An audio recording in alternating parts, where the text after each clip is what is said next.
Hello everyone, I hope you're all doing well. If you've been following my channel, I've been posting a lot of shop with me's at Dollar Tree and a lot of hauls, and with that I thought what better way than to create some fun things and share them with you guys that I've made for the house. There's a couple DIYs that I've used all Dollar Tree material for, a wreath and a cute pillow, so I'm really looking forward to sharing the process of it. I hope it helps you and inspires you on your next crafting session, and I hope you guys enjoy. So till the next video everyone, have fun crafting. Bye. I've printed Welcome on Landscape on Microsoft Word in Lucidia Print, and I also bolded it. And now at this point I'm going to use freezer paper to create a stencil. Take your printed word and tape it down to a flat surface.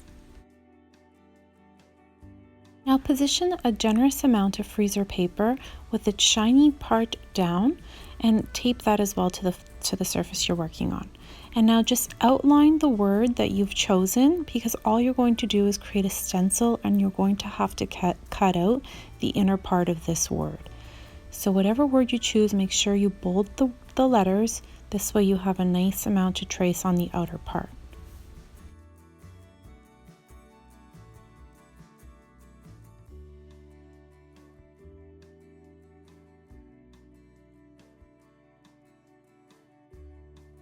Now gently lift up your freezer paper that you traced your word out onto, and now fold one little area of it and give it a snip. This way you're going to start working and cutting out the inner part of the freezer paper. Just cut out all of the pieces that you can, and remember to save the inner part of the O and the little inner parts of the E. You're going to need the little eyes of the E.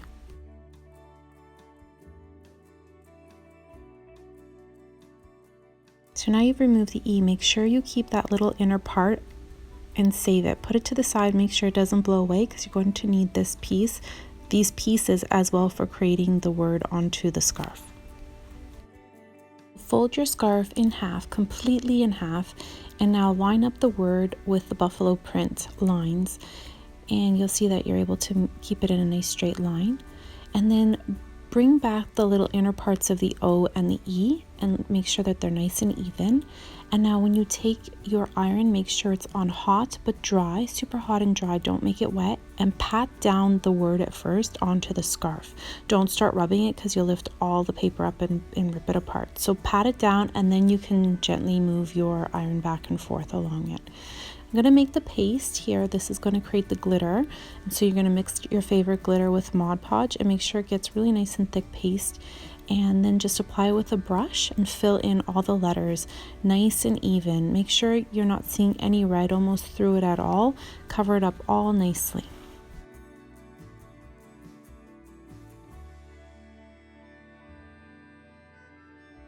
I let it dry overnight. It does dry within about 2 hours, but I just wanted it to be extra dry so I wasn't peeling any of the letters up, and this is rock solid. So once you start peeling back the scarf away from the freezer paper, you'll start to see the word form.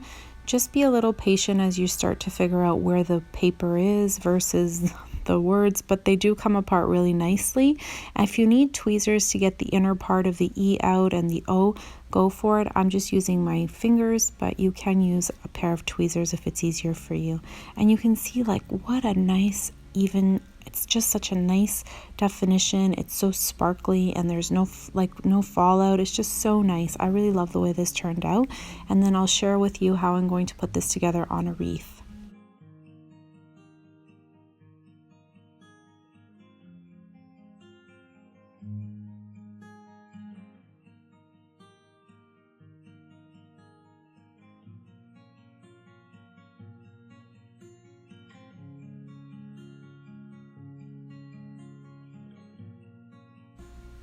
So at this point I'm folding the scarf back in half, and I'm going to position one of the willow wreaths on the inner part of the scarf. So I'm going to fold the word over. You want to make sure it's nice and tight to the edge, because you're going to pull the scarf kind of on an angle like this. You're going to work with it until you can kind of just reposition the fabric and get it all nice and lined up. I'm actually going to use an elastic band here because I was having a little bit of trouble holding it with one hand and maneuvering the other. So I used an elastic band temporarily just to hold the fabric in place. And then this way I was able to move the fabric, position it the way I'd like. I wanted it to kind of go in a triangle shape or on an angle. So you'll see that I have it wider on one side and then narrower on the other. Now I'm going to replace the elastic band with some twine. So you just want to tie your twine twice, give it a couple knots. And this kind of goes with the rusticy feel of this wreath. And then you can just remove the elastic band. Now I wanted to use some of these little picks from the Dollar Tree as well. All of this material is from the Dollar Tree, and I'm going to position the little picks right inside the corner here. And I'm going to use some hot glue to make sure that it stays in position. So I just use some hot glue and I press down until it solidifies. Now you can tie a bow or you can leave this dangling as is, but I wanted it to kind of puff out here in the corner. So I'm manipulating the scarf with some hot glue and just repositioning the fabric and kind of puffing it out and then allowing it to fall in place.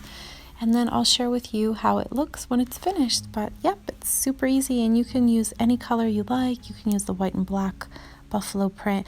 Oh, also if you want to secure it on the back, you can with a little bit more hot glue just to give some length to one piece of the fabric versus the other. And if you want to tie it so that you can hang it, just feed some string like this. Tie your twine up at the top, and then you can hang it anywhere really. You can attach it to a command strip as well.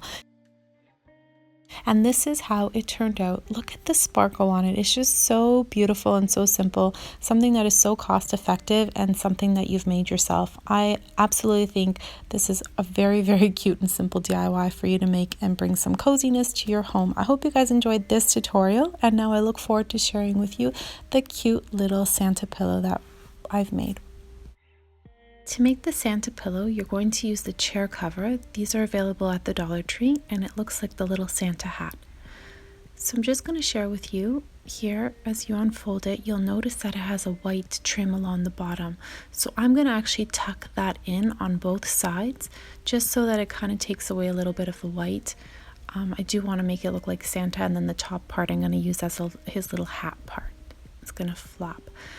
So we're going to start with a flat surface, and you're going to cut out some white felt as well available at the Dollar Tree, and some black felt.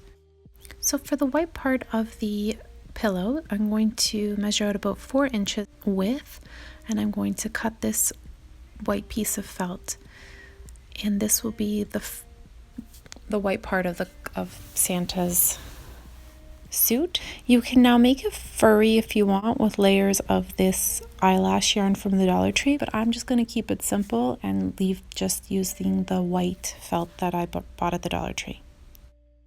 So now you want the belt to be a little bit thinner than the white strip, so I'm going with about 1/2 inch less than the white part of the costume, and that's the belt. Now the belt needs to be a little longer, so I'm just using the black felt as a tracing tool for the next piece that's going to go right across the pillow. So line up your white felt in the center of the pillow and to the bottom, and now take your belt and lay it across, and make sure it overlaps in one part here, because that will kind of give it a cool belt effect. And now I'm just using this little tag as a tool to make a belt. It gave me the idea, if I cut out the middle, then at least I could create a little belt shape. You can freehand this, of course, or draw it out. I sometimes prefer to take things and manipulate them.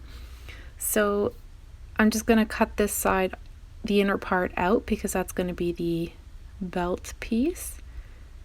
And you can do it like a traditional, more rounded. You can do just a rectangle. If you want to keep it simple, it's no problem at all. But I like the kind of curved out edges. So I'm taking my marker and just tracing this out, and then I'm going to flip the little tracing tool and extend it to the other side.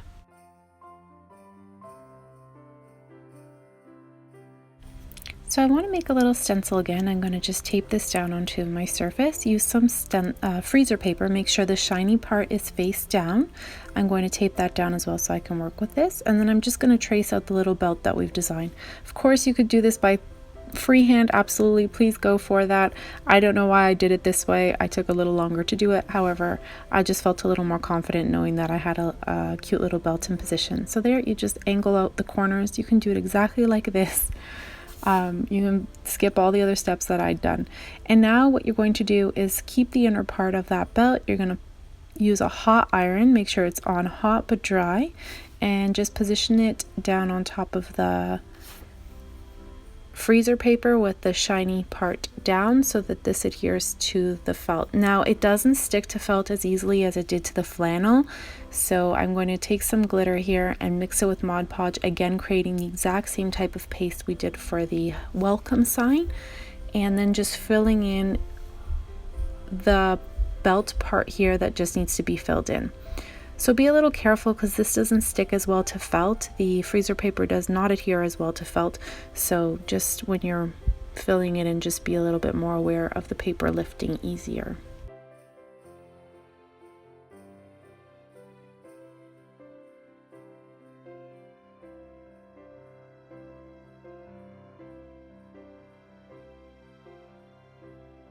I allowed this to dry for about 2 hours just because it's not as detailed as the welcome sign.